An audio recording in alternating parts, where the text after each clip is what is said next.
Many moons ago, there was a man who had a podcast that rocked your world. It's back to rock your world again. Wait a minute, didn't we already do this shtick once before?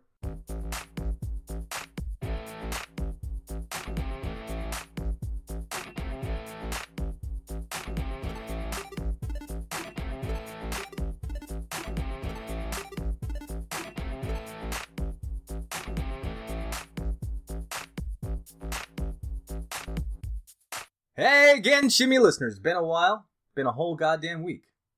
I don't care what you say. It's been a goddamn week. Last week on our podcast, we had a thing happen because it was so recent that I know what happened, and I don't need to check my tablet for it. And the Angeline episode was last week.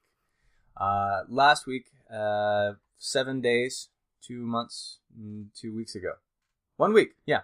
Anyways, so you guys probably have been wondering what's been going on for this last week, and I decided to just, get some air, see the world.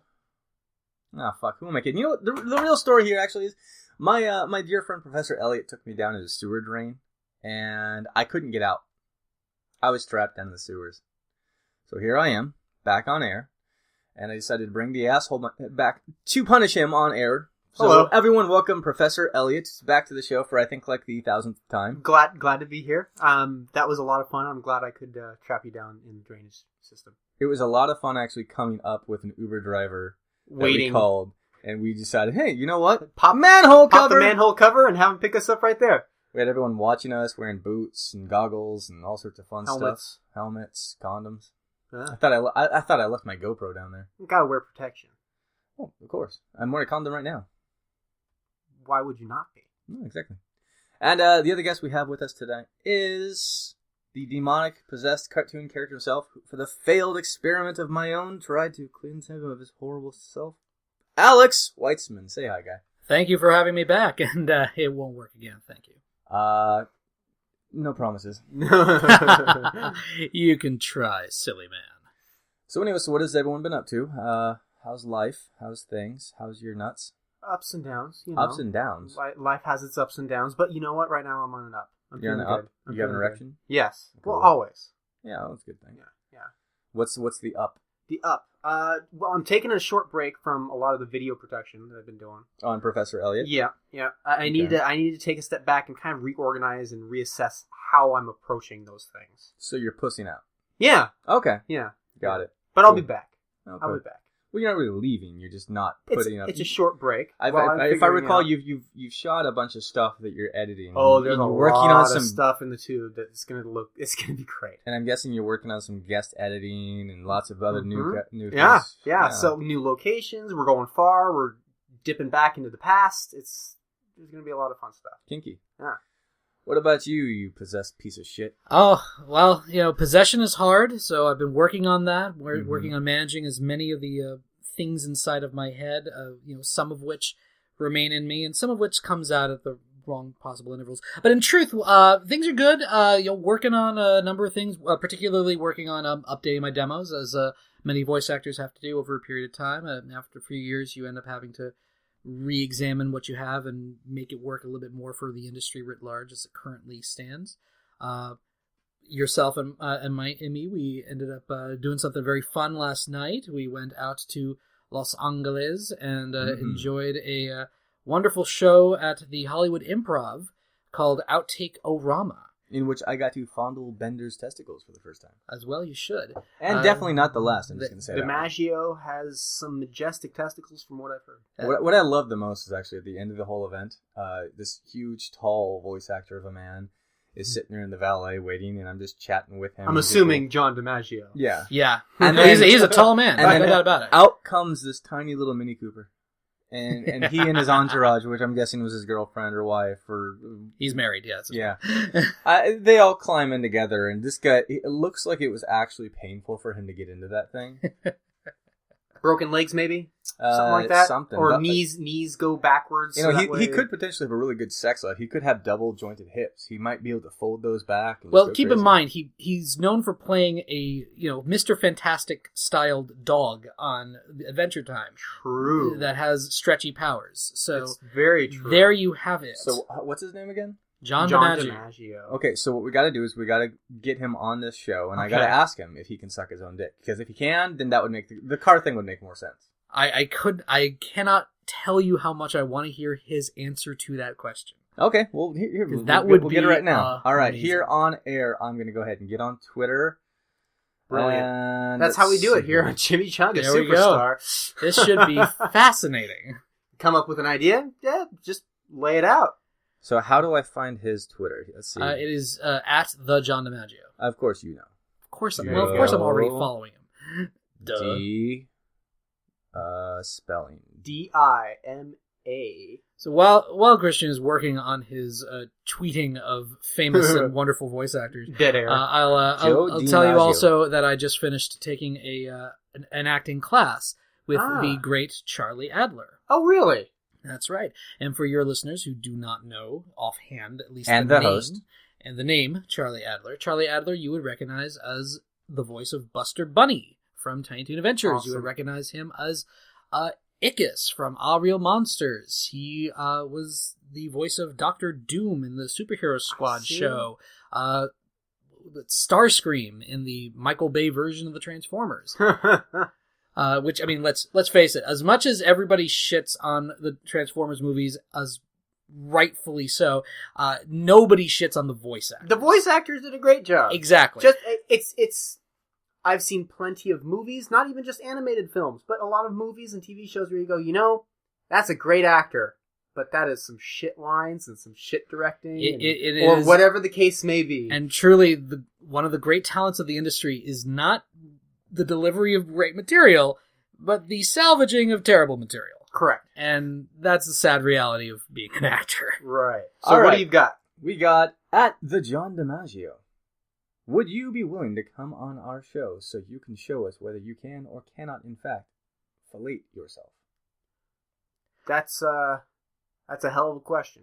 I put a smiley face, just so he knows it's like a friendly invite. Oh, good. Okay. Good. Friendly. We're being friendly. We are being friendly. This is not a threat of any sort. It's Why would it be a threat? If the dude could suck his own dick, then I'm gonna have to give him applause. Maybe even pay him $50.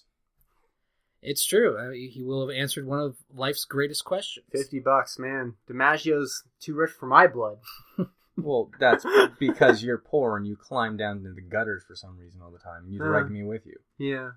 There you go. Oh, man. But to finish what I was saying, yes, I took that class with Charlie Adler, who also does, along with all of his great voice acting, does quite a bit of great voice directing. He was the voice director for Rugrats. He's the voice director on the new show Wabbit on Cartoon Network. Wabbit, the current incarnation of Looney Tunes that they're producing at this time. Is that hunk of junk that you told me about where they're like trying to make it a sitcom with the characters? No, this is the newer version where they're now shorts. So more in the traditional style of the original Looney Tunes, where instead of you just got a one-off short, it's not necessarily a series. That's right. Or more the bits are more in the range of like 7 to 8 minutes, like the original shorts are. So it's much more in the traditional style of Looney Tunes, and much more about just kind of the savage humor than really the telling of a sitcom plotline. And so with that in mind, took the class from Charlie. It was amazing. He is fantastic. He's crazy in the best of ways. I think they're wasting the characters. They should stop trying to make fire happen twice or lightning happen twice or insert words here. What they need to do is not make another cartoon show for another franchise or another network. What they need to do is hit YouTube. I want to see like Daffy Duck go do stupid prank YouTube videos and then get arrested for it. So parody current YouTube trends. Yes, exactly. That would be fascinating. I'm down with that. I'd like to see that, but on the flip side, at the same time as they're doing that, I would also love to see them return to where they really belong, which is the theaters. I'd like to see cartoons in front of the movies again. Because I am sick to death of the commercials in front of the movies. Here you go. Just go watch Space Jam 2. I struck a nerve. Wow. Yeah, there's going to be a Space Jam motherfucking 2. I did not hear that news. Without Michael Jordan, which is the only reason. And let me explain one thing really quick. There's a big reason this is going to fail. We no longer live in the era in which that makes sense. Right. When the first Space Jam came out, athletes were looked up as if they're role models. These are people we should aspire, our kids should aspire to be. This has changed. Yeah, now they're more the hip hop stars. They're trying to be rock stars. They're trying to be superstars. It's a very different thing. I think this is actually, I think you're really dead on that comparison in a lot of ways, because they're not astronauts. They are like you said, kind of rock star. They're trying to live that hip hop star life. That they kind of the bragging about your bling sort of lifestyle. Well, now I'm depressed. Do I have to stick around? I mean, I know I planned to do a thing, but man, sit your ass right down. My chair is actually blocking the door, so stay put, bitch. Drink from your lab bottle that I gave you. Which, speaking of drinks, we are not drinking a beer of the week because no one provided one this time, because I didn't tell anyone I was doing a podcast this time around. Oh well. So life goes on. They should know. You do it once a week. Once a week. Exactly. And I did without it fail. Without fail, every single week. Duh. Yeah, I'm dedicated. Super dedicated. And now I'm depressed inside.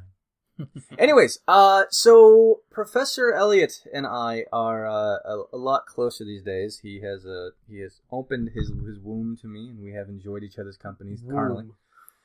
Yeah, you have a womb now. Shut up. You have an impressive womb. I mean, you could probably carry, I want to say, 5 kids in there. So I decided to give you a gift. My gift to you, since I am the overall reigning ruler of the internet, I'm going to provide you a segment on my show once a week from here on out. Really? Yes. We could call it whatever we want. I think we're just going to call it Professor Elliot Says Something Smart. Professor Elliot or says whatever the fuck you want to be. However it's going to be voted online by our fans, because I don't really want to be creative right now. Okay, that seems fair. I'm interested. That is an excellent set of reasoning. And if I have a corner on this show, a little segment on this show, I can bring up some of those odd facts that are not so PG-13. Wolf penises are made of actual bone.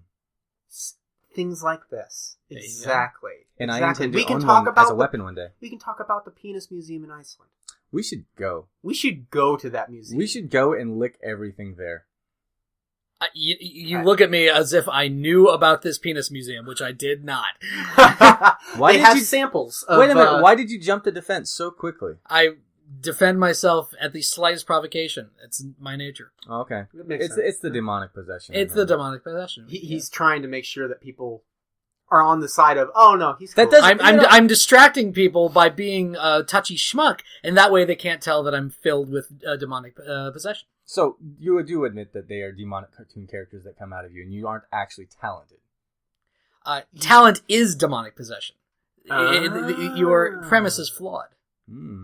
Talent is a demonic possession. That's right. The power of Satan. And so to that extent, to be talent, it is a talented thing to get yourself possessed. So when I hear the phrase God-given talent, God-given demon possession. God is putting demons into people's bodies. That's right. All right. That's right. Okay. All right. Imagine spread thy rectum, and here's your talent.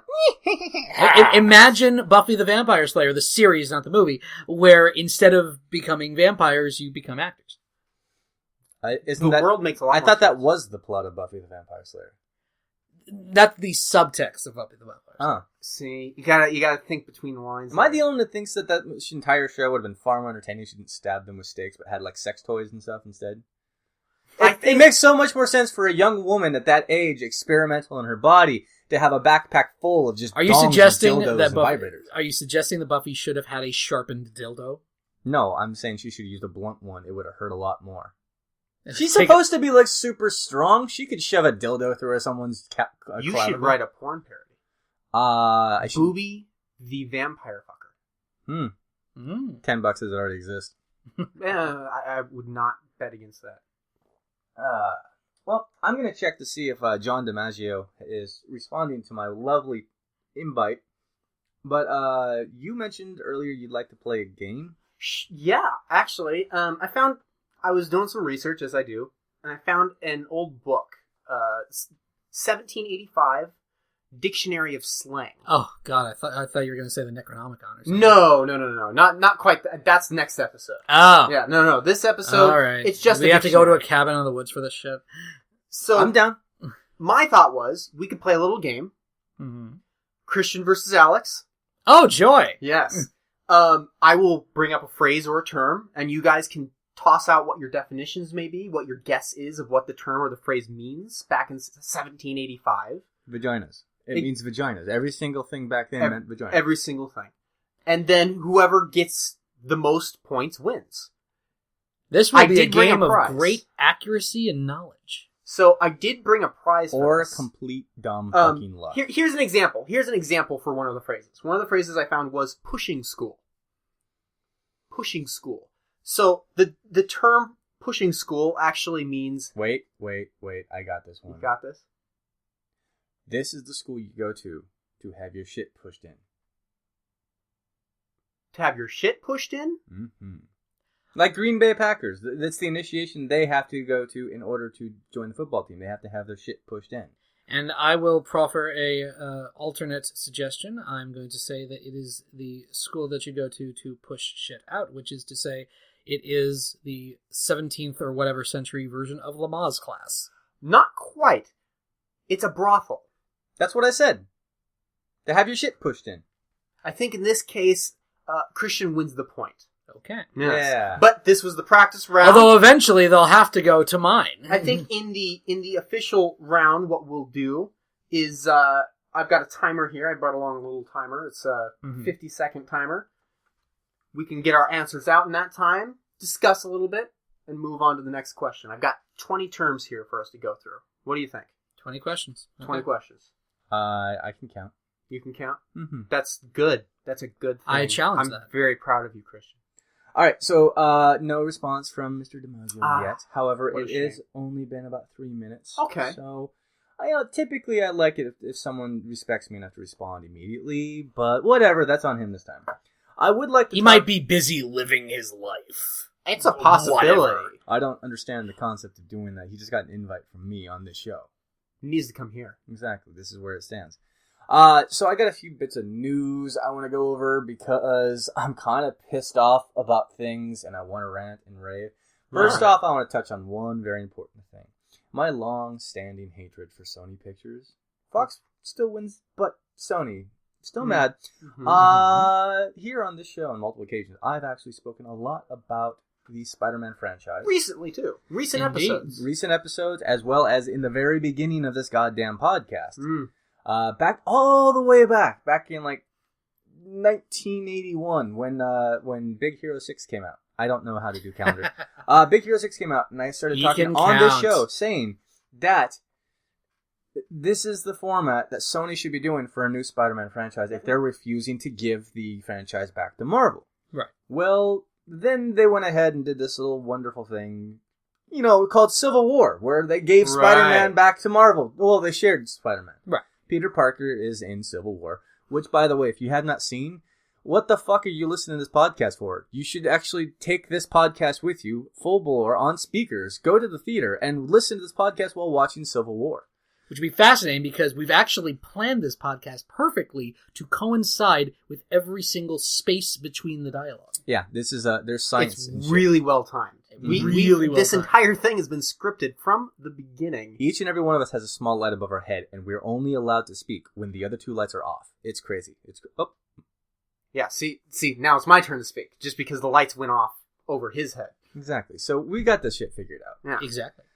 Anyways, back on topic. News. I never tangent in this goddamn show.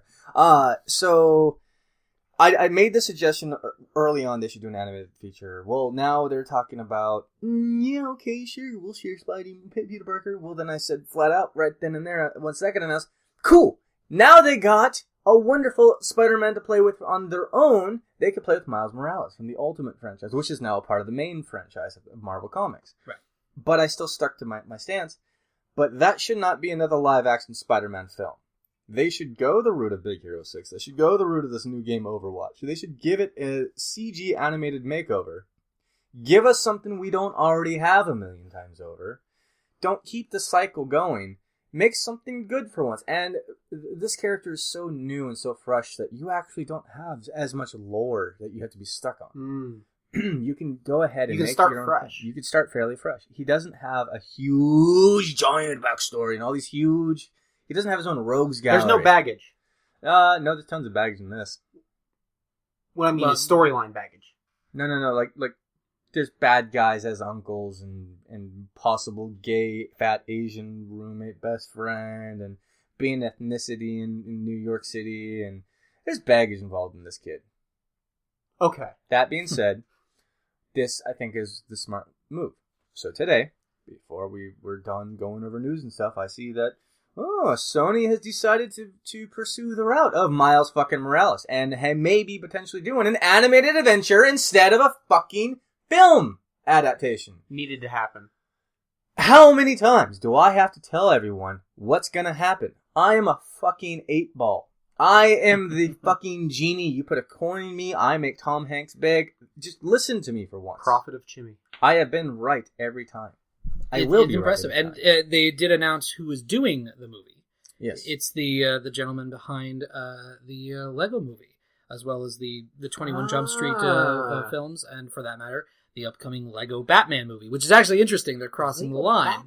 Yeah, they've already put out a couple of trailers for the Lego Batman movie. Well, they're also looking to do like a variety of Lego movies. They're looking to just keep the Lego thing going. There's going to be a main Lego movie sequel, right? But there will be other movies in other universes, other parts of the Lego very universe. Much so. Now I'm gonna throw this out here for that Miles Morales movie. Now, of course, they're gonna have to cast at least somebody who's kind of a name, I guess.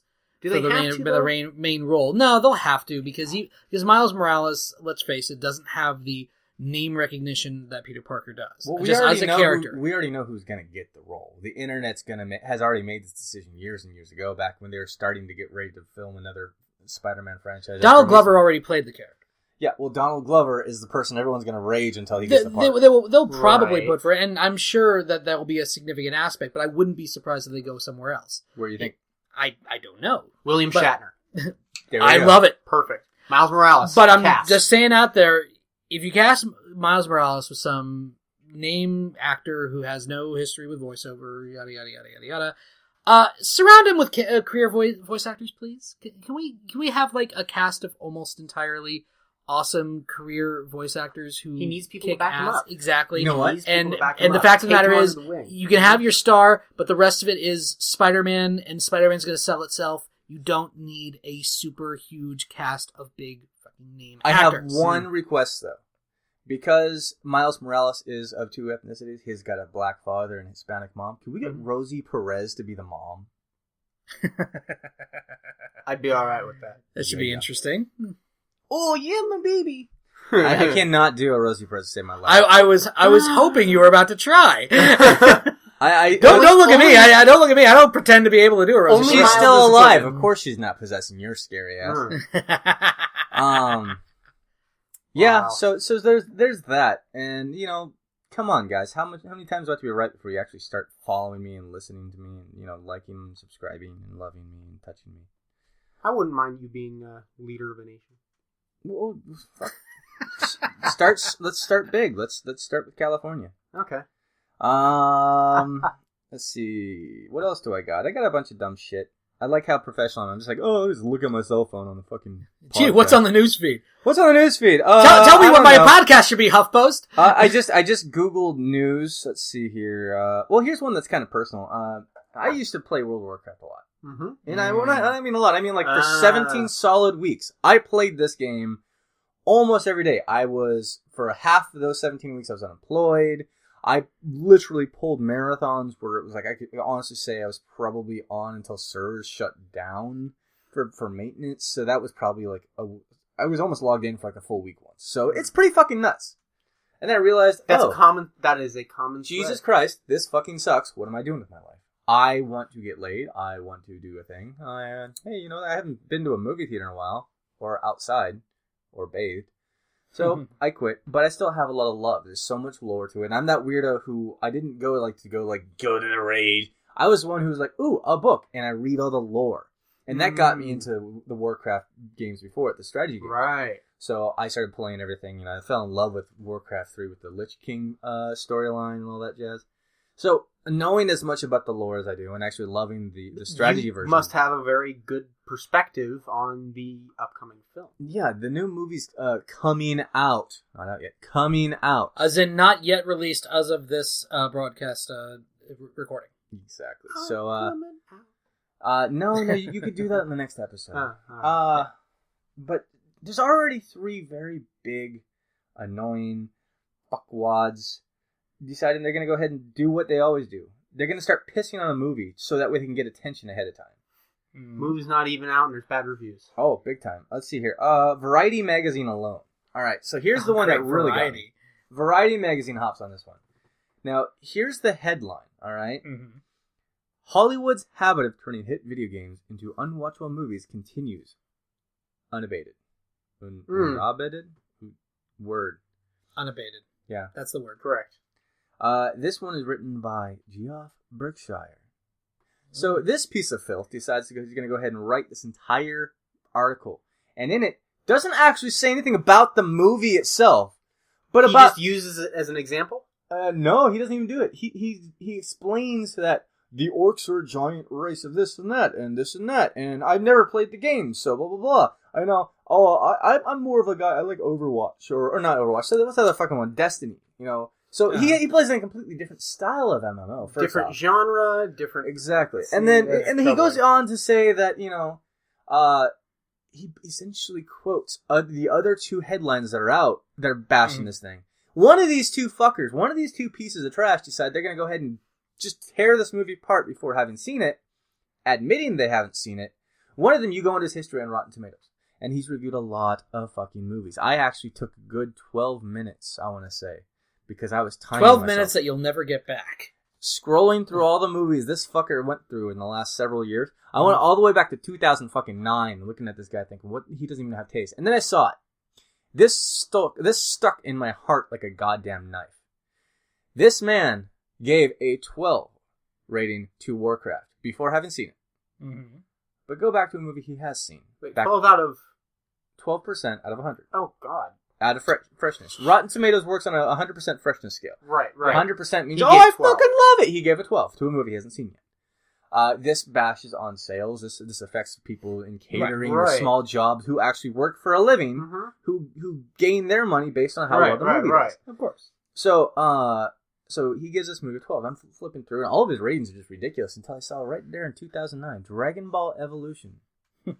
Gave it a 60+%. Has anyone here seen that film? That film actually should have been banned by the Geneva Convention. We should send every copy of that to North Korea. They would kill themselves. It's so bad it rippled in time. It rippled backwards in time, and they should have predicted it at the Geneva Convention. Yes. Fucking Hitler was afraid of this goddamn thing. So basically, you found the Warcraft version of Armand White. Yep, and I mean that sucks. People, are idiots about movies coming up, Ghostbusters, and so the fact of the matter is, I think it is unfortunate that Variety did this stupid ass clickbait article where they create exactly what it is. Where they create basically a feedback loop of information by quoting the few items that reinforce the bias that they're trying to enforce, thusly making it seem like there's some sense of consensus, which there is not. For my take, I come at the whole Warcraft movie that's coming out from a completely different perspective, having never played the games, having never been involved in those worlds at all, and almost kind of thinking, what is this thing? And then I found out who's making the movie. And to that extent, let me preemptively defend Warcraft by at least listing the credits of its director, Duncan Jones. Yes. Duncan Jones, for those who do not know, for one, he's the son of David Bowie, but regardless of that, fuck nepotism, Duncan Jones made 2 of the best movies of recent years, Moon and Source Code. These are excellent, incredibly well-directed movies that, if nothing else, you have to give Warcraft a chance to tell its own tale, to make its own way, if only because the director so far has a damn good record. And that alone makes me excited for the movie. Yeah. Another one that has me excited is the lead male human character they have. What's his name? Travis Fimmel. Mm-hmm. He's the guy who plays Ragnar Lothbrok on Vikings. Hmm. Now, I didn't know that this guy was Australian. When I saw him on Vikings, I honestly thought that this dude straight up, they went and found like the most like troll, smart-ass Viking they could and brought him into real life. Well, then you see him in all the trailers, and then I saw some of the behind-the-scenes stuff, and he plays literally just this wartime martial character who just doesn't seem fazed by shit. Right. And I can relate to that because he doesn't seem like, oh, Jesus Christ, a giant monstrous orc that's going to rip my men in half. He just kind of goes in saying, oh, shit, we got to kill that now. Don't suck at this. And he's got this charisma and this humor and everything he's been attached to. I've fallen in love with his involvement in things. You know, they got a great cast. And a lot of the people who are talking about how it's too much CG work, too much this. The one big thing everyone's saying early on right now is that the orcs are the most animated and lifelike characters in the movie, and they are completely CG. So that says a lot. I mean, yeah, of what I've seen of the CG, it looks really amazing. I will also throw out this name if we're going to list members of the cast. Clancy Brown. Clancy Brown. Clancy Brown's in the movie, who, I mean, that alone gives you reason to give it at least some attention. Just a look-see. Exactly. Oh, yeah! He's playing Blackhand. There you go. You didn't even got know. it. You had to look that up. What would I have known him? What would I have known him in? God, he's in like every fucking thing. Clancy Brown? Yeah. Well, Clancy Lex Brown. Luthor in the Superman animated adventures. Okay. In terms of live action, he's best known as the Kurgan from Highlander. He Okay. He was the head guard in Shawshank Redemption, the really sadistic head guard, the one who almost drops Andy Dufresne off the roof. Recently in Daredevil season 2, he was he was the Punisher's old CO who took the stand in his defense. That's right. And so that's a good choice. Clancy Brown is always a good choice. Clancy Brown to me is one of those actors that if you hear that he's in it, you're like, oh, that's a good idea. It doesn't matter what the movie is. You're just, or whatever the project is. If you're like, oh, that's a good idea. Then the movie's probably going to go well. Yeah, well, that's a good idea to cast that person. You don't even know what the role is. You don't even know what's going on. So that's a good idea to cast that person. They're casting Clancy Brown as, no, I don't need to hear. That's good. Right. Well, I'll see it. Kind of like to me, like Hugo Weaving is one of the actors. Okay. You know, like, yeah. You say, like, you got Hugo Weaving from me, he's like, oh, that's a good idea. Yeah. It doesn't really matter what the doesn't matter what the role is. You know, if you got him, what is it, My Little Pony? Hugo Weaving. That's a good idea. Yeah. Brilliant. I could see Hugo Weaving playing a Sailor Moon. Oh God, yes. I've actually looking at this list. They got some pretty cool names on here that I didn't even know were involved. Ben Foster. There you go. Ben Foster's playing Medivh, who, according to the lore, he's like the big head honcho human mage. Mm-hmm. They got Dominic Cooper, who's best known for playing the younger Howard Stark. And now known for Preacher. Yes. Oh my God. By the way, I've seen the pilot. Everyone needs to check this out. I have not seen the pilot yet. It is fantastic. I'm gonna sit you down, duct tape your eyes open, and make you watch that shit. I can watch it without Ludovico Preacher. It wasn't for your sake. It was for mine. Oh, I see. I just enjoyed making you suffer. Well, that makes sense. I'm gonna as per the usual. I have to even the playing field if you locked me in a goddamn drain forever. By the way, I'm working on these locks, but there's just too much feces in here. Oh, sorry. No, I'm not. I didn't give a shit. You gave him too many shits. You give a shit. They're not mine. I didn't give them away. Moving on to more rage stuff. We got two comic-based... one's TV, one's comic, but we got two ragey things. I have a feeling I know what one of them is. We'll move from movie to TV and then to comics. Just kind of give it. So the most recent season of Arrow came to a wrap recently. I heard there was some trouble with that. For all those who know me, I don't actually follow Arrow, and I barely follow The Flash. For some reason, they just don't interest me. They started out Arrow with, "Hi, I'm Batman, wearing green, and I have a bow and arrow," and it's not even the right character. Although, ironically enough, that's actually fairly traditional to the Golden Age version of Green Arrow, who totally was a complete knockoff of Batman, to the point that in the Brave and the Bold cartoon, they made fun so much of the fact that Green Arrow was a total knockoff of Batman all the time. Well, so Brave and the Bold did a good job of making it kind of not take itself seriously at all. So what did they do in the latest season? What happened? I heard there was an uproar of some sort. I don't know, and I personally don't give a shit. Okay. But apparently some people did, because there's a subreddit on the website called Reddit. Right. Make that jump. Right.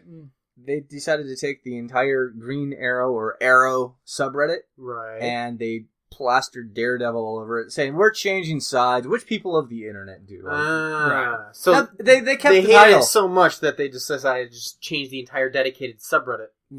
What I could skim before I started feeling nauseous was essentially that it's starting to turn into like a teeny bopper love fest. Like, oh, are they going to get together? Oh, we already saw The Office. We don't need to go through this with our superheroes. Fuck. Spoiler alert! Even Tony Stark's having relationship problems these days. I mean, it's just getting annoying. I don't need to see this. I want to see Spider-Man fucking lose his shit and be a fucking dweeb. I want to see Quicksilver come back from the dead, because I like the Marvel version better. Sorry. Shots fired. Yeah. Take that, Evan Peters. I didn't dislike him. I just hate Fox. Well, there you go. And that's fair. Fox is a lot to hate. That says a lot. That says a lot. That these huge fans on Reddit decided, like, nope, fuck this shit, I'm out. And Daredevil. They not only changed like superheroes, they changed universes entirely. They changed from one company to the other. They changed from DC to Marvel. They didn't go from TV. They went from TV to Netflix. But here's the problem. Isn't there already a Daredevil subreddit? There is, which means now there's two. So now there has to be a war. Now they have to fight each other. Daredevil would win. I think Daredevil would murder the fuck out of them. By logic, Daredevil would have to win. They're both Daredevil. They're both Daredevil now. Yeah, one is Stephen Amell praying to God he's still going to have a career after this. Because let's be honest, he's sacrificing everything to be on Ninja Turtles. And, yeah. Jump on that train. But then he, he's probably so desperate, he's like, oh yeah, I'll dress up as Daredevil too. And then he's going to get his ass beat. Let's be completely honest. Arrow, the choreography is shit, the writing is shit, there's nothing really new or unique about it. Meanwhile, Daredevil actually is touching on that. He's a superhero that gets his ass kicked while kicking ass. And I love that about it. Sure. It's a great show. I mean, I'm not disapproving of the fact that they switch from Arrow, that these fans switch from Arrow to Daredevil. I would do so too.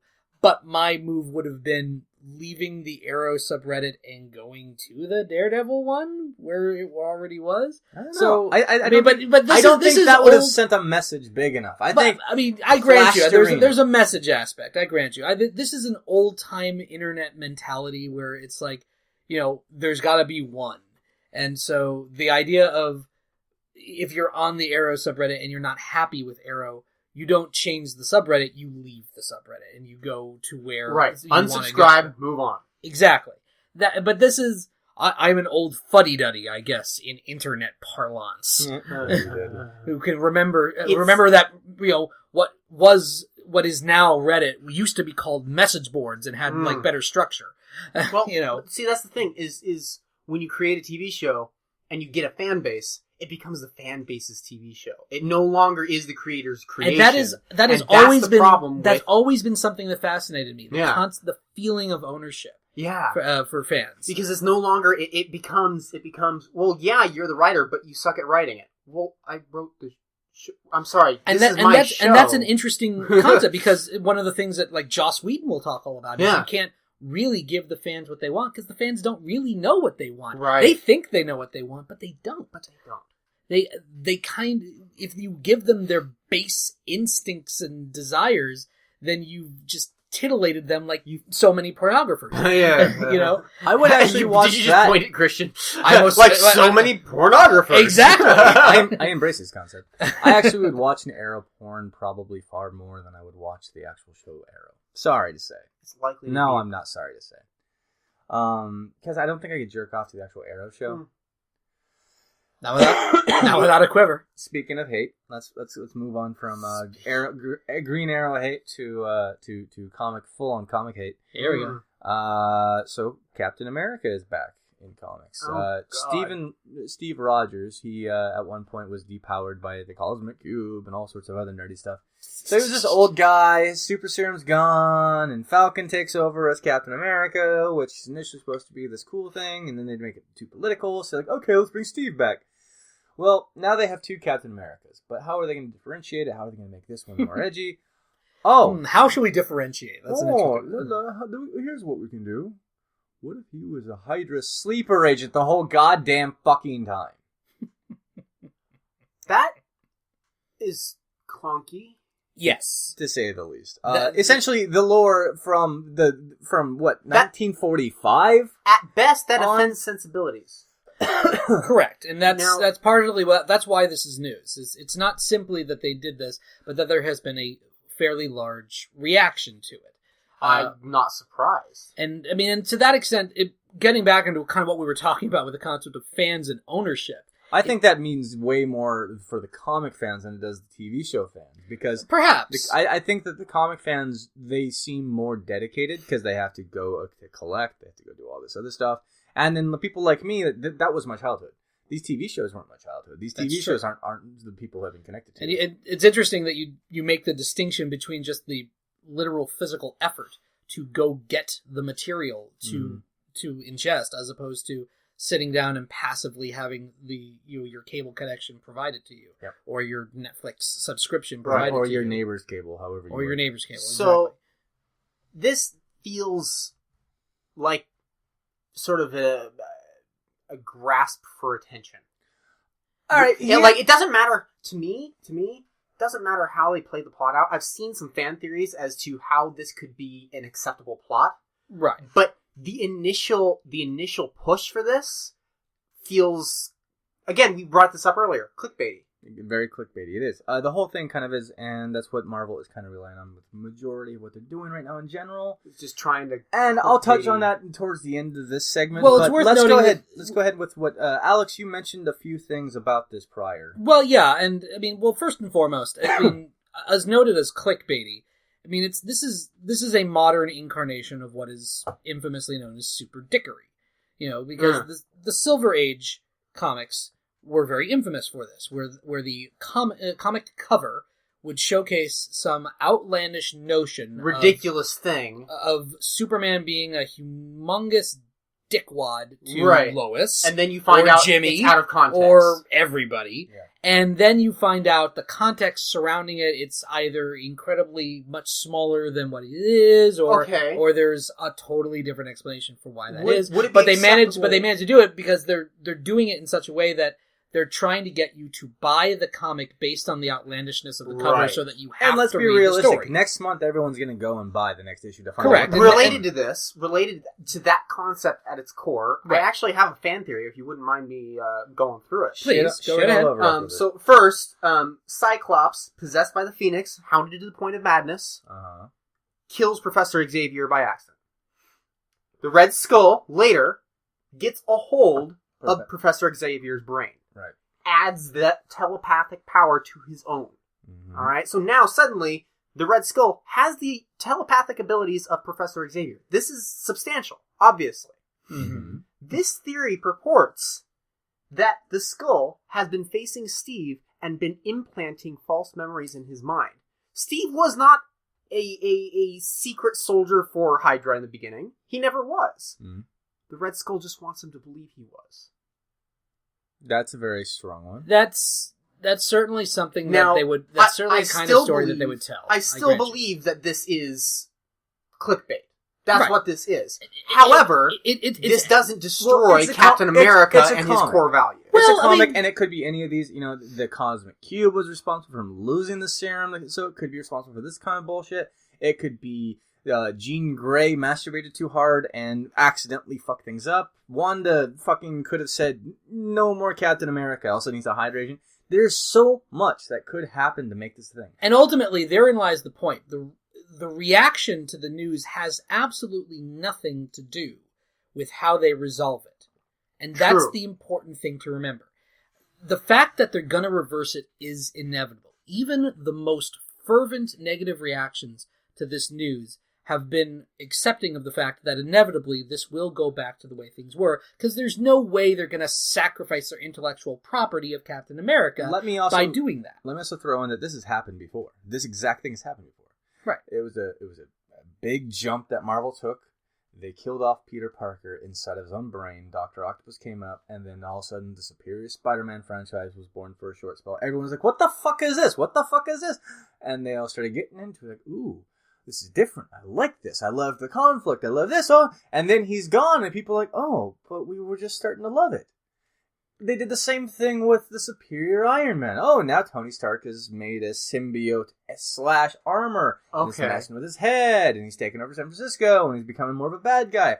Oh, now he's good again. And they keep doing this over and over and over again. Coming back to the reaction, and coming back to the outrage of this news, and and particularly that splash panel, the thing that is now meme-tastic across the internet over the past few days. The outrage is not based in what Marvel is going to have to do to resolve it, or the fact that there may be stories out of it to tell. The fact that what people really don't like about it is the notion that, one, they're telling it in this kind of blank, plain form that, at least for now, implies that they mean it, one, and two, the fact that Captain America is being rewritten as basically the Marvel version of a Nazi has been very offensive to a lot of the Jewish readers. Now, I'm the Jew in the room here, which is, by the way, I wasn't going to say that's the best children's book you'll ever read. The Jew in the Room, written by H.L. Jew, but as the Jew in the room for now, I don't read the comics on a regular basis. When I heard the news, my reaction was eye roll. I had the same reaction that everybody else has, which is, yeah, nice job, guys. That's nice telling a story that they're not going to stick to. It's not going to, you were never going to take back Spider-Man revealing his secret identity in Civil War. Yeah, right. You're never going to take that. Oh back. No, this is permanent. This is permanent. Totally permanent. Yeah, no magic solution for this. You're right. It is permanent. You decided the only way to fix this is to take one of our favorite aspects of Spider-Man is his connection. That you took away him and Mary Jane. Right. We haven't had it back since. It's never been the same. It's kind of sloppy ever since. Absolutely. So yeah, they're right. So they're going to have to fuck us again in order to fix this. So there's that. And then there's another aspect, which ultimately is the fact that Captain America means more to a certain aspect of the audience, a certain, let's face it, minority. People don't talk about the Jews as a minority, but they are a minority aspect of the group of the readership that feels very protective of the character by virtue of the fact that Captain America was created by two Jews, right? Joe Simon and Jack Kirby, who were watching, their family and their brethren and their, ethnic countrymen, so to speak, being killed over in Europe. And it's important to note that Captain America premiered in 1940, in December of 1940, before America ever got into the World War that was raging. At that time, America was still very isolationist. There was quite a bit of pro-Axis sentiment in America at the time. Huge rallies through New York. Absolutely. Right. And so when they came out with their premiere issue, where you had their brand new character punching out a head of state over in Europe, that means something. That's a political statement. So that's where the outrage is coming from. The sense that makes we were sense. talking about. That makes sense. We want to talk about fans' sense of ownership. That in particular is a sense of ownership because that's a smack to a very, unfortunately. It brings it back to that thing of like, okay, so who does own the comics? Right. Who is allowed to be upset with this? Right. And so, and as I read on one blog post that a friend of mine posted and I kind of shared on Facebook as well, I think one of the more damning notions of it is how little we must matter. We, the Jewish comic readers, how little we must matter for them to make this move, and the fact that it's going to be so easily reversed actually makes it hurt more. Not less, because we're so unimportant that they can do this kind of bullshit for a mere story beat. So if it were right. So if it were turning out to be a telepathic issue, then that makes it worse. It doesn't matter. No, it doesn't matter what they do to resolve it. The fact they did it in the first place is the crime. You're Right. not going to unring that bell. No. And so to that You're extent... using the Holocaust for clickbait. Exactly. The only thing, and not to redeem it, but the only ending that they should come up with this is this very big, very Steve, very Captain America stance at the end, saying, "How dare you make this your role? How dare you show your hand with me as this? I never would have stood for this." So your suggestion, and it's not an invalid suggestion, your suggestion is to take the outrage that this response has had and make it into the text. Yes, I think that actually may be the only real solution. That's the only out that they would have, is having Steve be the voice of the readers saying, well, that's what no. he's supposed to be. It's not even supposed to be just the voice of the readers. The reason that he was designed in the sense of Captain America punching Hitler isn't because the left or the right wing or the president or the Congress. No political spectrum actually directly was his driven guidance. It was the morality of what was right and what he believed America was supposed to be. Because even in the very first early comics, he speaks about, harkens back to what America was. Right. Even back before he's in modern times, he's talking about how we're losing sight of what we're supposed to be, and it's the American way to do. So, yeah, you're goddamn right. I think that's how they should end it. He's supposed to be the one who represents who we are, not just as a country, but he represents good people.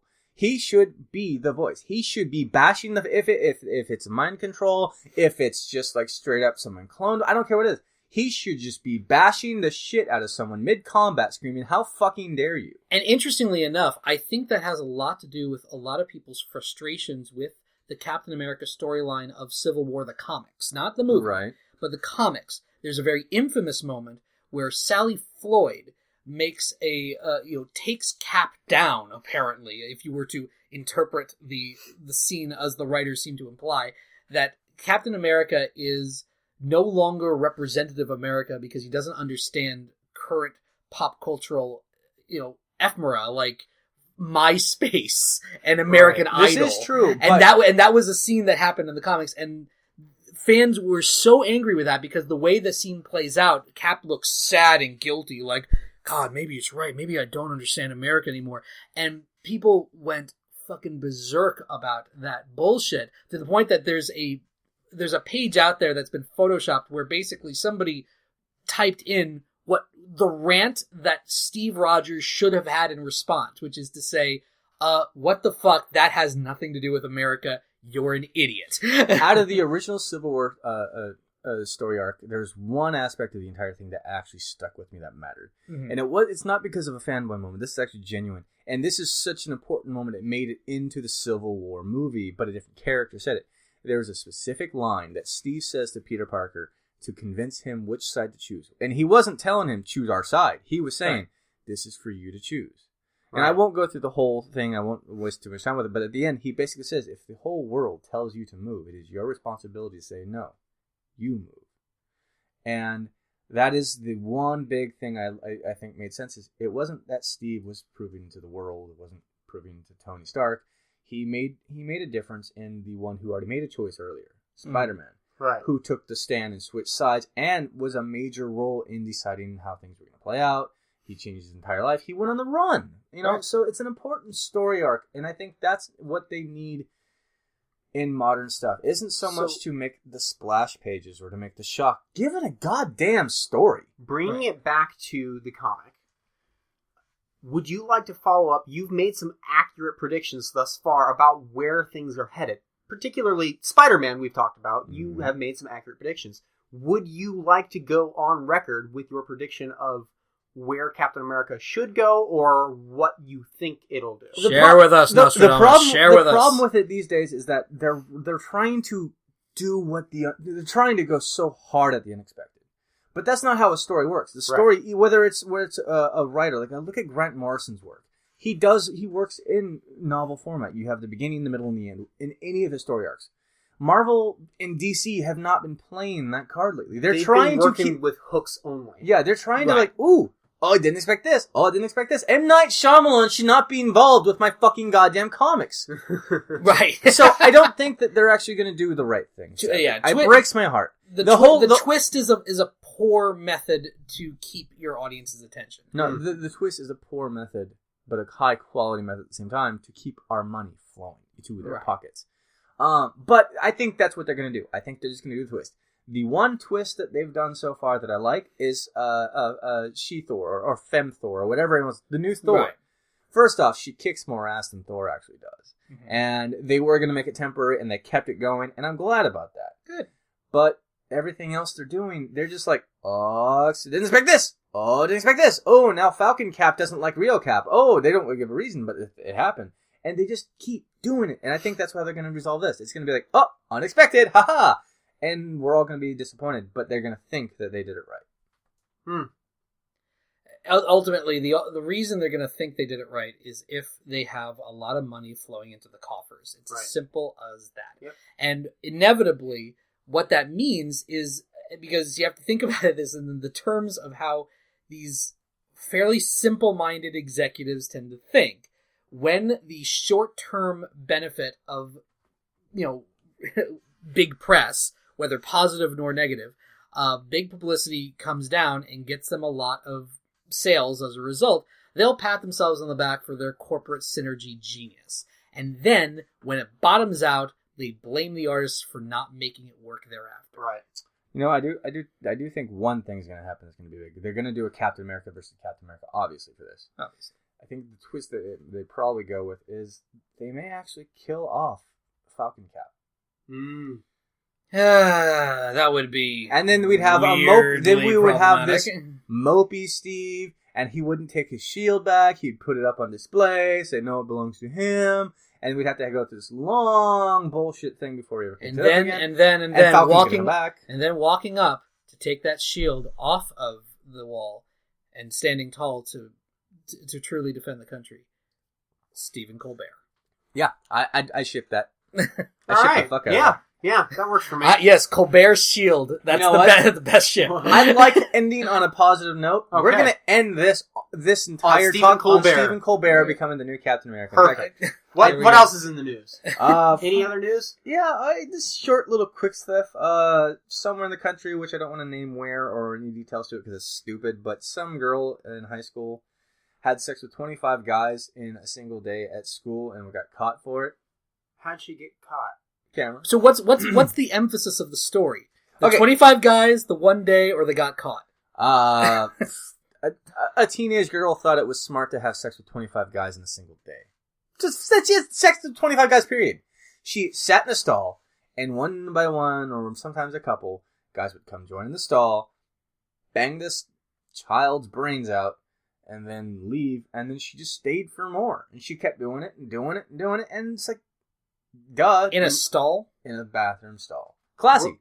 Where else are you going to have sex when you're at school? She had the dude, I had sex all over my high school she must have had the world's worst runs. Yeah, right? That's right. That's worming its way through your brain. I know possession, and that's possessing Then on you. top of that, we've got one of my favorites of the week. Heimlich. Oh, yes. Heimlich, finally. Dr. Heimlich, the man who invented the Heimlich maneuver. Yeah. He's 96, 96 years old. 96. He was in a room with 25 people. No, 125 people. And he had sex with them all in a bathroom stall. Oh, wait, wrong story. Wrong story. No, he actually performed Heimlich on a lady named Patty, who was choking for the first time in a demonstration to actually save someone's life. Did it right then and there with 125 people watching. And apparently it must have been like the happiest day of his life because now he's back in the news again. Yeah. Well, right?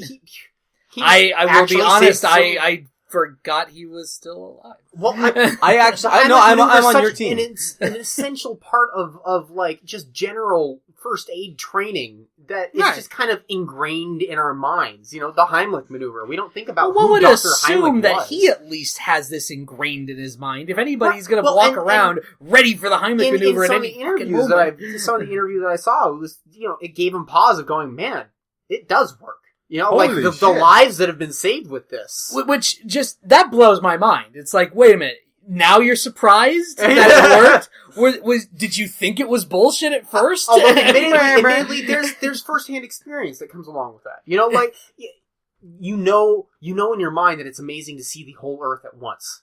But only the astronauts who have been in orbit to be able to see the whole Earth at once can say, you have no idea. For me, what this story represents is it means that every single maneuver or technique or whatever it is that was named after a person, that person had better have actually done it. And why are you pointing at me? I was actually pointing at the... The Christian maneuver actually is if she's choking or he's choking or they're choking, you actually just go ahead and you punch them in the throat a few times. Okay. And then you just take their wallet. I knew it was going there. Actually, I was pointing at the doorknob. For what it's worth. It's worth less now. It should be. But anyway, yeah. So that's what I'm saying. Every single maneuver or technique or whatever that's named after a person, you don't get to be named after it unless you can do it yourself. Well, I'm sure he can do it. He just proved that much. Right. Well, I'm just saying, like, you have to... But what if he had died last year and never performed it? Would you, under these guidelines, require that we rename the Heimlich maneuver? Yes, I would. Interesting. All right, so I've officially decided by the end of the week I will have the Christian maneuver figured out. Okay. I'll get the mechanics of it down. It will not be a life-saving tool, or maybe it will. Who knows? Some people may need this. Leave it a mystery. Let's announce it later. It is going to be the dirtiest and the kinkiest and the most erotic position two humans can possibly find themselves in, on top of a llama. The addition of a llama, that threw me. The llama is not involved in the sex, the llama is carrying the sex. Just llama, or are we branching out to, like, alpacas? No, just llama. Just llama. Just llama. So you're leaving room for other maneuvers. Yes. By definition. This is the start of a new. I'm impressed. That was very selfless. This is the beginning. Okay. Yes. I'm excited to find out. All right, asshole. I want you to do me a favor. You have a game. I want you to host a game. If this is fun, you get your spot in my show. You get an official corner in my show. Okay. Or if this is bullshit, bitch. I swear to God, I know where you live. That you do. Yeah. That you do. And I will make sure a topless black man running through the city will find his way into your home. Oh, God. Side note, for those who don't think I'm the most racist, before we started recording, there were helicopters going all over. Yeah, there was actually... cars. They were looking for a black man running around the neighborhood without a shirt. And my potentially neighbor, one less shoe? Yeah, my neighbor found apparently they have... No shoes. One shoe was down at one end of the street, and at the other end on the cul-de-sac where I live, it was the other shoe. Matching shoes. The other shoe dropped. Yeah, the other But again, shoe dropped. I point out that just because we found shoes doesn't mean we know he's shoeless. He could have just been carrying other shoes. Or maybe he wore two shoes. Maybe he was running on all fours. Maybe he takes after our favorite political candidate, Vermin Supreme, and he likes to wear shoes, footwear on his head. Clean thought. Yeah, good job. Anyways, on with the game, bitch. Games! All right, so we have... What are the rules? How do I play? How do I begin the game? We have 20 terms.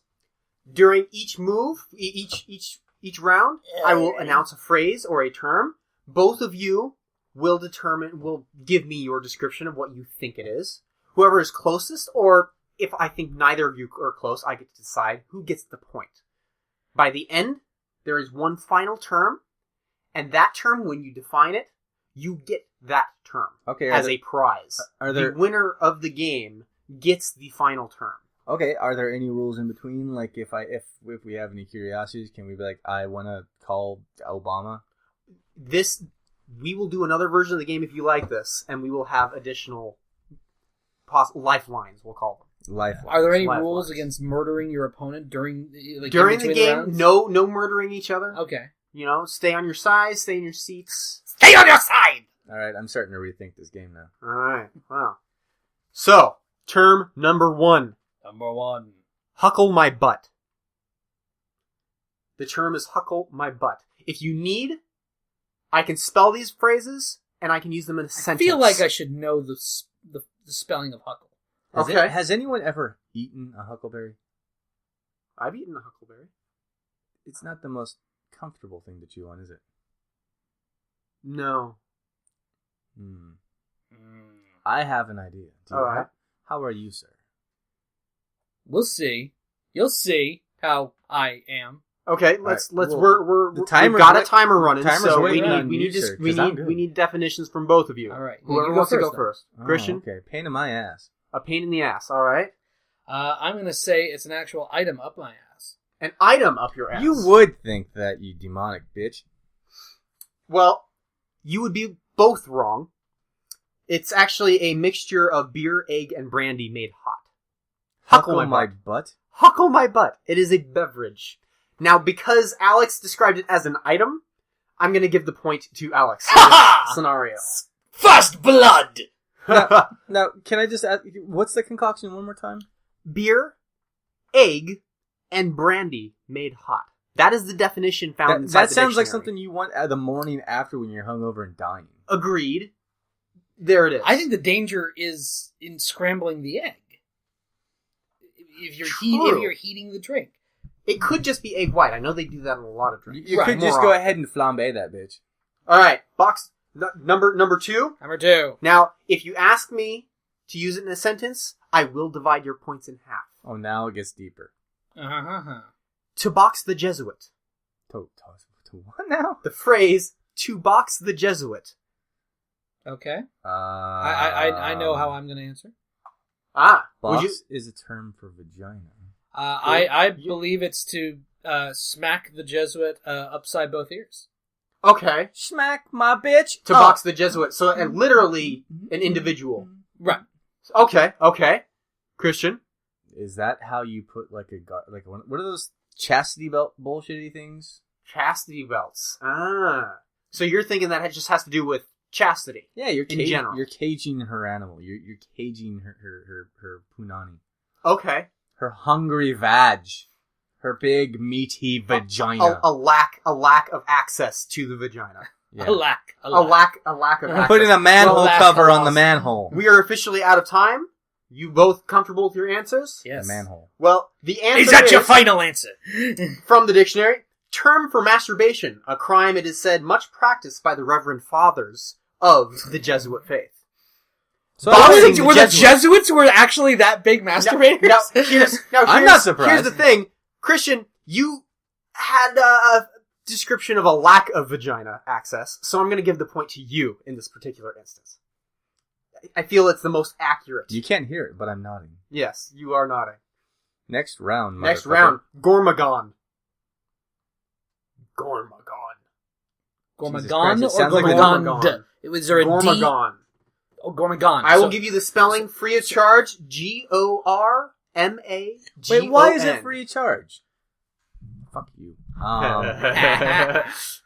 God, this sounds like one of those things that you'd fight on like those like Wrath of the Titan movies. It and does. So stuff you're like that. going monster. No, I'm just saying what it sounds like. God, get off my ass, old Okay. man. Start the timer. Starting the timer. Oh my god. Jesus. I'm going to... It's a tough one. It is a tough It one. is a tough one. It sounds like a concoction made of Russian men's sweat and Italian men cum.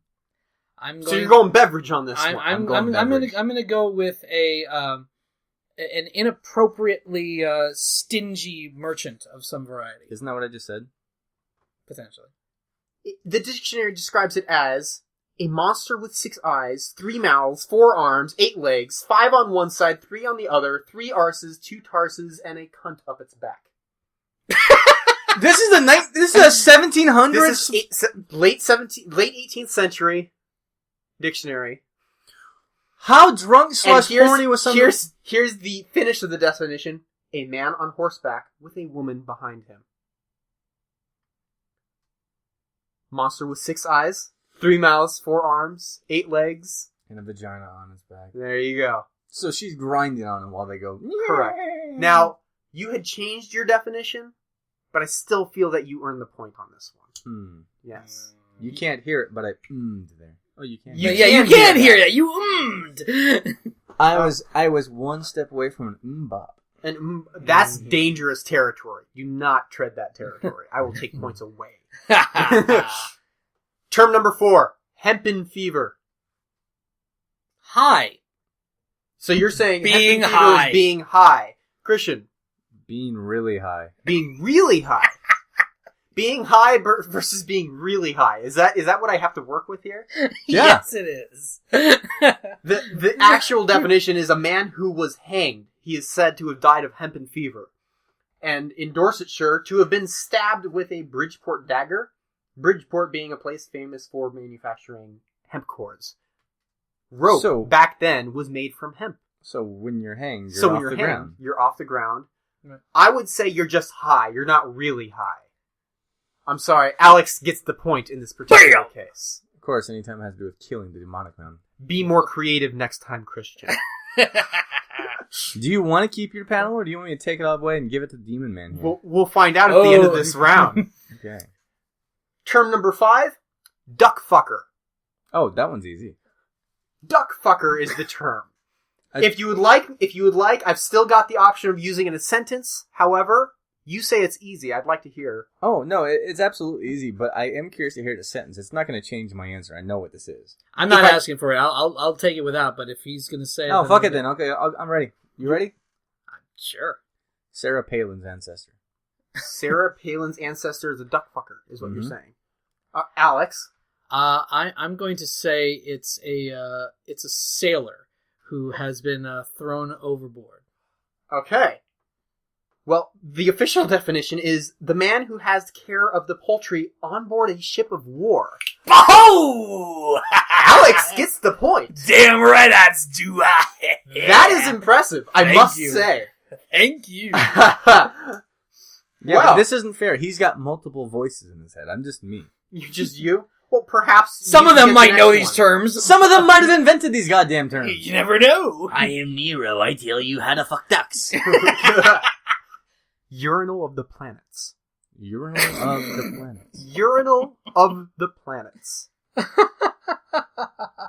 Yes, that is the next phrase we are working with here. Charming. Yeah, it's a delightful phrase, isn't it? He's urinal. It's horrible. Maybe, I got nothing. is that what they sing Is for? that, it's got to be the Don Cheadle version, by the way. The Don Cheadle version, but in Uranus. In Uranus. Yeah.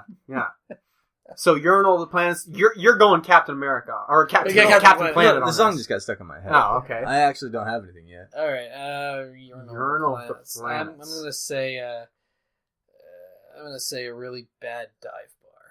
A really bad dive bar. A really bad dive bar, huh? I'm gonna go with wherever the politicians land.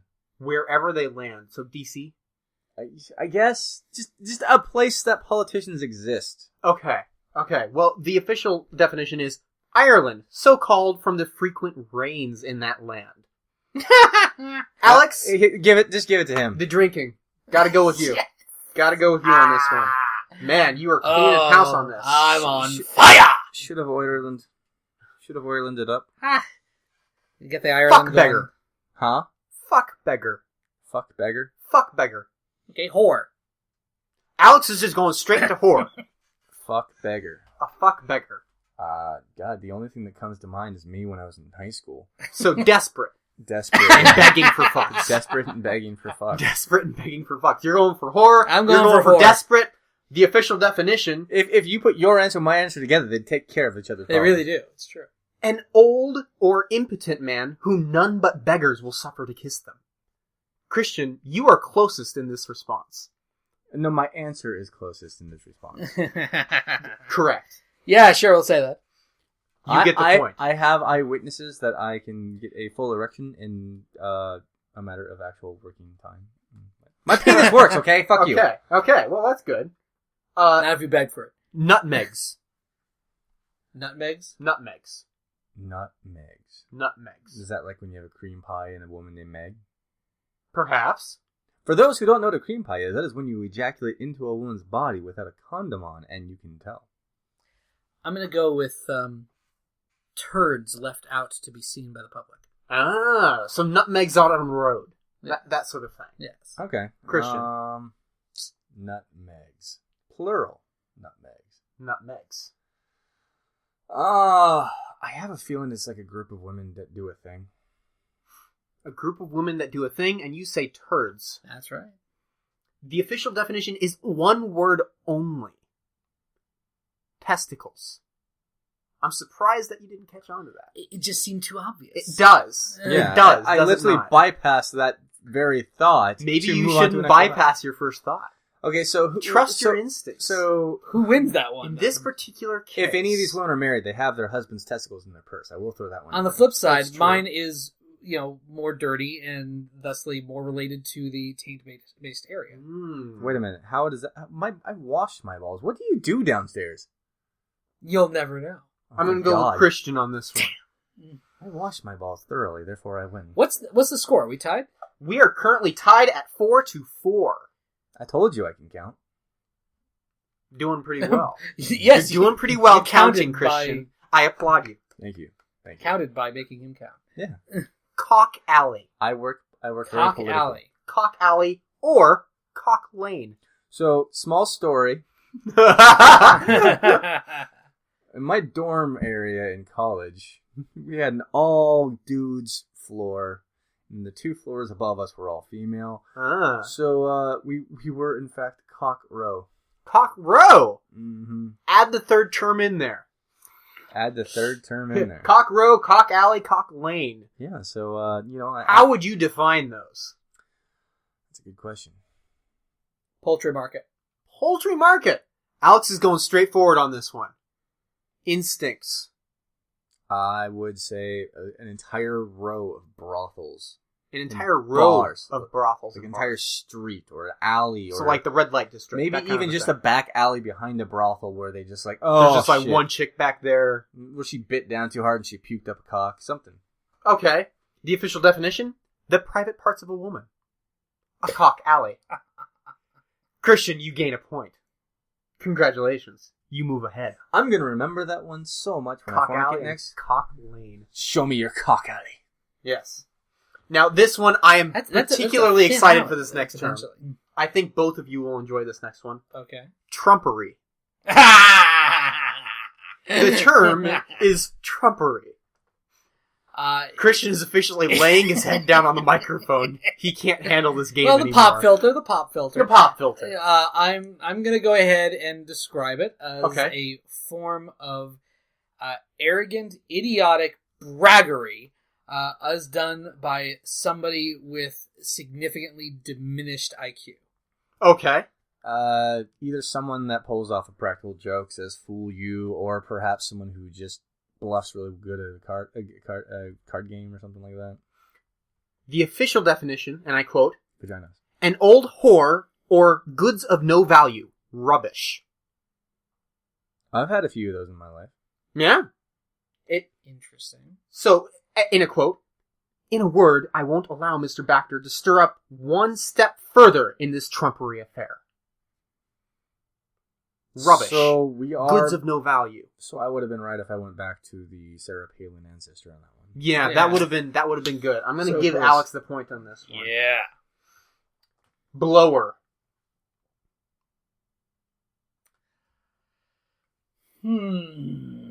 Blower. It's a tough one. I feel like I should avoid the obvious. You want to avoid the obvious I'm gonna on this avoid one. the obvious. What do you say? Should we sentence this one? We haven't done it at all yet. It's true, we haven't. All right, send us.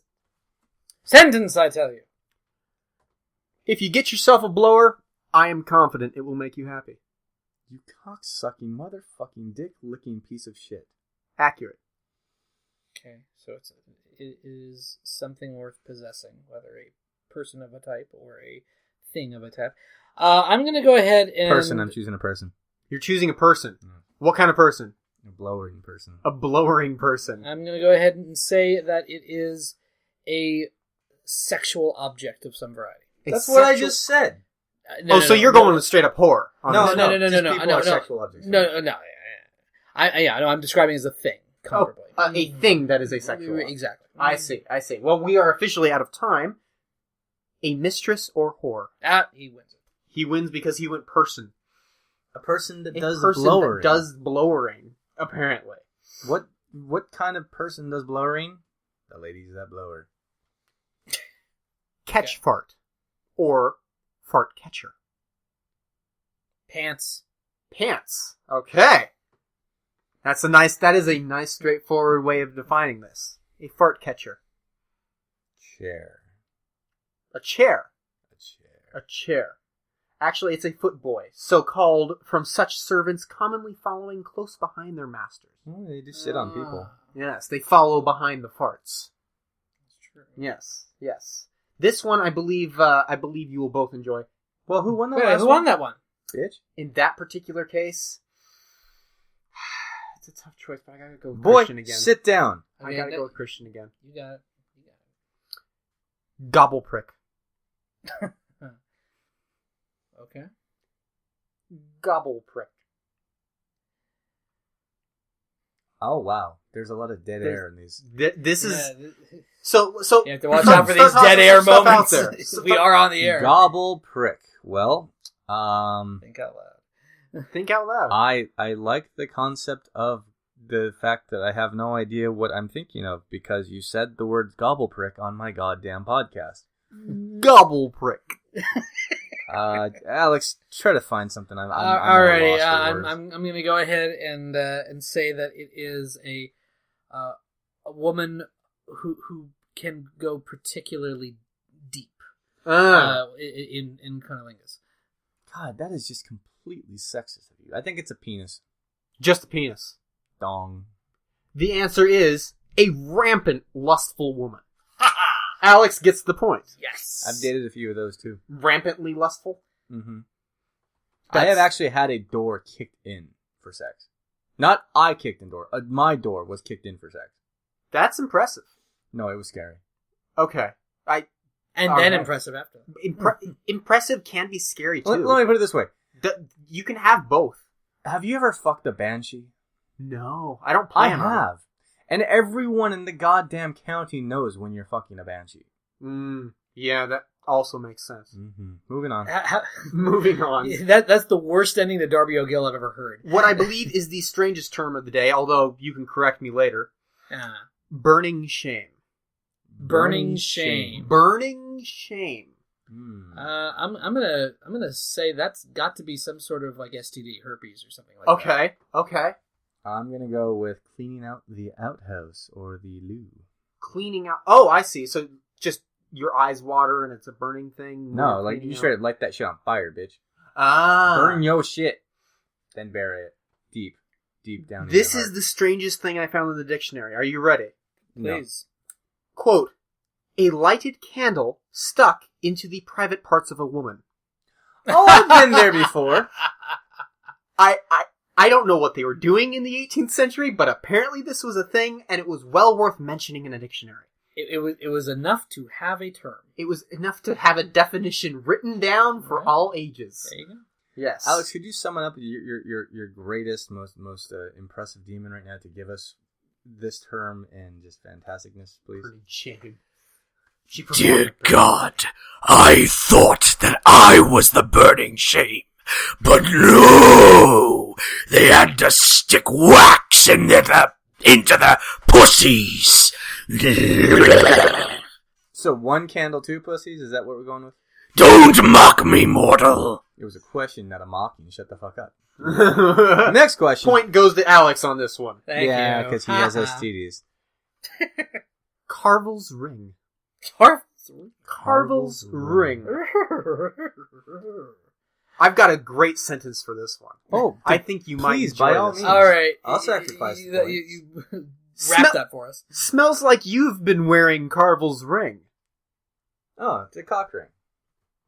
He says cock ring. Or a condom or something like that. I'm going to say that it's some kind of like... Or a butthole. Oh my god, it could be a butthole. That's where I'm going with that. I'm going for butthole. And so you're going cock ring and he's going butthole. And more specifically, I'm going for like some sort of like reddish skin irritation that happens because somebody got fucked in the ass. Jesus Christ, what kind of sex do you have? Let me just get STDs and irritate your butthole. The private parts of a woman, and here's why. Hans Carvel, a jealous old doctor, being in bed with his wife, dreamed that the devil gave him a ring, which, so long as he had it on his finger, would prevent his being made a cuckold. Waking, he found he had got his finger the Lord knows where. His wife's pussy. Thus, Carvel's ring... I still think it would have been far better with asshole. Okay. I'm gonna give Alex the point on this one. Alex, you earned the point because you stole my. You goddamn went biological on that one, and I stole think my that's much answer. closer than Yes. the cock As ring. soon as my instincts kicked in, you're like, "That's a good point." I'm gonna. No, I was going there. You were just You talking. can say at it the all time. you want, but there's no evidence now, so it's over. I am the superior. And person. yet I still have the point. It's true. It's my show, But it's my point. but We're you're nearing the missing end the of the point. game. I get to. No, I'm edit- not, because it's mine. It's literally my point. I get to edit this however I want. Later in, It'll be Christian just re-records. He goes, "Point to Christian, point to Christian, point to Christian," and he just cuts it into the episode. Yeah, beautiful. Backgammon player. Oh, this one's tough. This one's really difficult. Is it? You sound so sincere. Well, I'm actually disappointed that they decided to give an actual term of something to make it a term of something else. All right, what are you going for on this one? Fuck, I don't know. Someone who loves dudes. Okay, he's going someone who loves dudes. Going gay. All right. Going with gay. Fair I'm enough. going gay. You're going gay. Going gay. I'm gonna go with a John. I'm gonna go with someone who proprietaries at brothels. and A things like gigolo. that. Okay. A dude that loves to bang for money. The answer is 2 words: a sodomite. Christian, you get the point. In fact, I feel like I should award you more points simply because you've actually defined the term accurately for the first time in the game. I'll take this. You just give me the victory right now. I'm going to give you 1.5 points to make up for the half a point you made earlier. I like sex. There you go. Lobcock.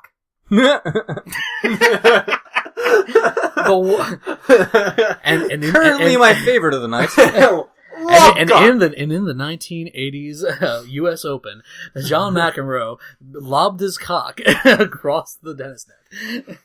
Little did he know he sharpened his goddamn tennis racket first. So, timer is on and running. Lobcock. Lobcock. Jesus Christ. That's, I think, accurate. A good reaction. I'm going to say somebody's really well hung. Well hung. Yeah. Well hung. Oh my god.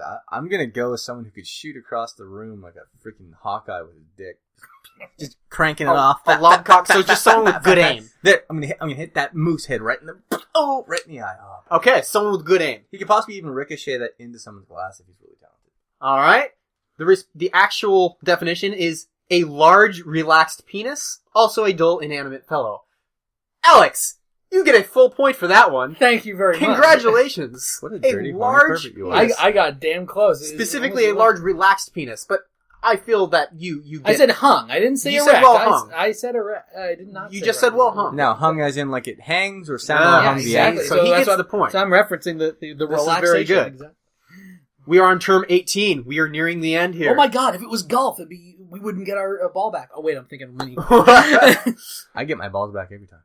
Feeg. Feeg? Feeg. Feague. Feeg.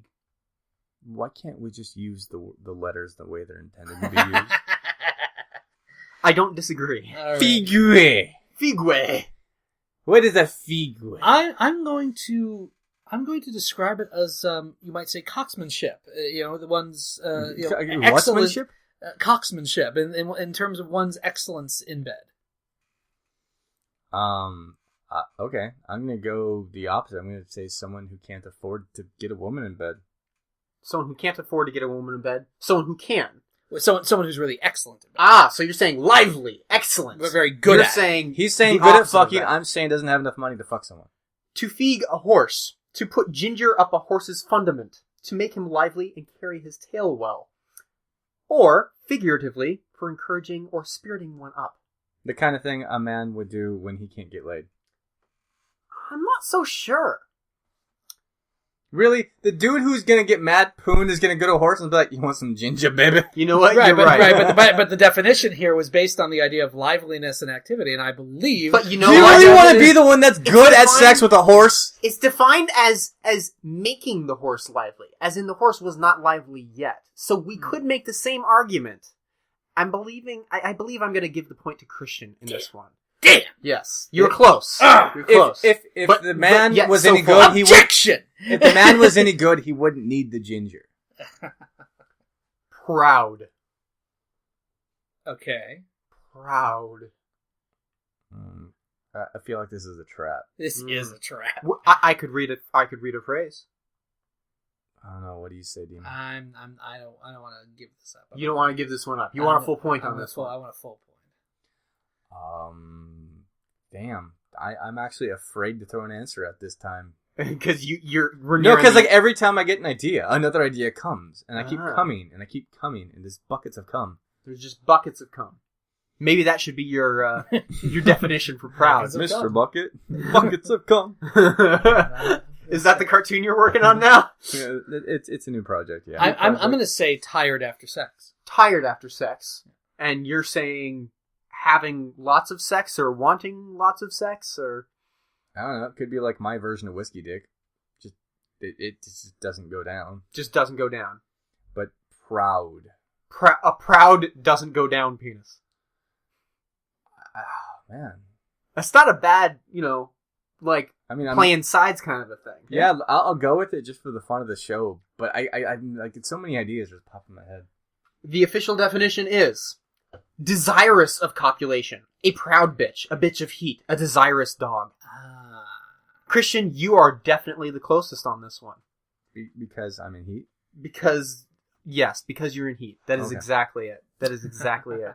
I had a feeling that's what that was. So here it is. We have one final term. And this is the prize. This is the prize. Whoever guesses this. What is this? What is the score as we round the bend? The into score last is currently 9-9. Oh my fucking god! Whoever Are you allowed to say that with all those inside of you? Yes. What is this? You will Wait, recognize- is this a Hell's Kitchen quickfire challenge? We're down to the last goddamn point. down to the last point. I don't know why no one could win that. I'd just stab Ramsey and just move on. So this phrase I actually have to give out as a prize to the person who guesses it. You got a hooker? The term is balderdash. It is the original meaning of the term balderdash. Yes. Yes. Balderdash. It's a term that we use today. However, we don't use You don't use it for the original same definition. reason. No, we use it. The modern day definition. This is not my guess. The modern day definition, of course, is nonsense. So that not being my guess, I'm going to say it is a means by which to clean your private areas. Cleaning the private areas. That makes sense, because part of me was Some thinking sort of like, device or tool. Or... I was thinking more like Mrs. Dash, but something you put on your body to either like lick off or like make smell good. But something edible. That's kind of along the same lines. No, yours is more of an affectation, like a smell sort of thing. A like smell, something that gives. Mine is cleaning. Yours is taste, yeah. Taste, smell. something kind on the senses, while yours is Something just kind on the sanitation. Yeah, exactly. Well, or lube maybe even. Okay, so you're going kind on the senses, something that's tasty or smells nice. You sanitation. The official definition is adulterated wine. Christian, you gain a point. Now here is the thing. What the fuck is adulterated wine? I had to look into. Did you have to check its ID I had to first? check other dictionaries for this one to find out more about the term balderdash. I found two main definitions. All right, one, it's a mixture of beer, wine, and buttermilk.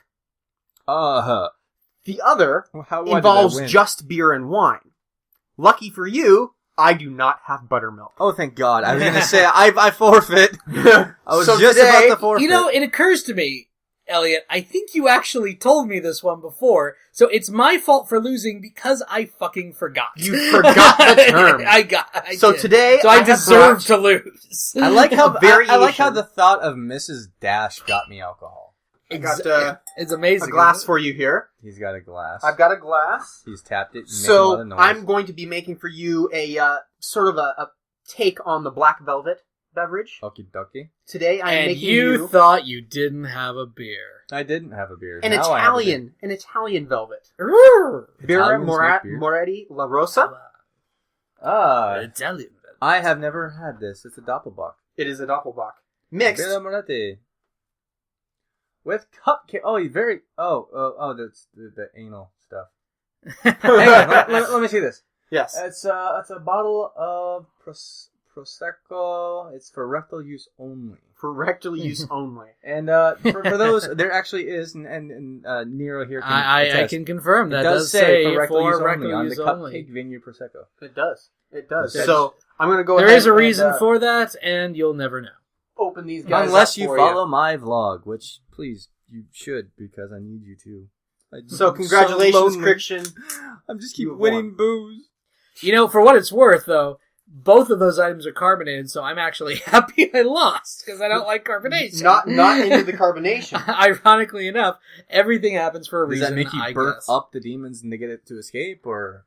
Actually, that brings a question while he's making. Please, this. please, go right ahead. Hit me. Are they trapped in you? Like, are you choosing to keep them in you, like a selfish motherfucker, or they flow through the blood vessels mostly? Oh God! And so wait, what cartoon character is in your penis when you have an erection? Then all of them.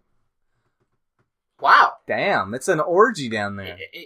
Hell of a thing. You know, this, like I said, my erection is the true Ink and Paint Club. Ink and paint. I'm down with this.